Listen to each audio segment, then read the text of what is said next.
P4 కార్యక్రమం మొదటి వార్షికోత్సవం కాకినాడ రూరల్ మండల అభివృద్ధి కార్యాలయంలో ఘనంగా నిర్వహించారు. ఈ సందర్భంగా P4 కార్యక్రమం ప్రారంభించి ఏడాది పూర్తయిన సందర్భంగా కాకినాడ రూరల్ మండల అభివృద్ధి కార్యాలయంలో వార్షికోత్సవ వేడుకలు నిర్వహించారు. ఎంపీపీ అనంతలక్ష్మి త్రిమూర్తులు, ఎండీఓ సతీష్ ఆధ్వర్యంలో జరిగిన ఈ కార్యక్రమానికి ముఖ్య అతిథిగా ఎమ్మెల్యే పంతం నానాజీ హాజరయ్యారు. ఈ సందర్భంగా ఆయన మాట్లాడుతూ స్వర్ణాంధ్ర 2047 లక్ష్యంతో పేదరిక నిర్మూలన కోసం ఈ పథకాన్ని ప్రారంభించామని తెలిపారు. టాప్ 10% ఆర్థికంగా బలమైన వారు మార్గదర్శకులుగా ముందుకు వచ్చి దిగువ 20% పేద కుటుంబాలను ఆదుకుంటున్నారని తెలిపారు.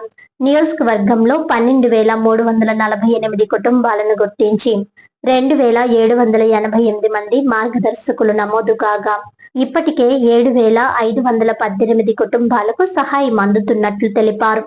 అదేవిధంగా పలు సంస్థలు, సేవా సంస్థలను ఆదర్శ మార్గదర్శకులుగా గుర్తించి సత్కరించారు. ఈ కార్యక్రమంలో ప్రజాప్రతినిధులు, అధికారులు తదితరులు పాల్గొన్నారు.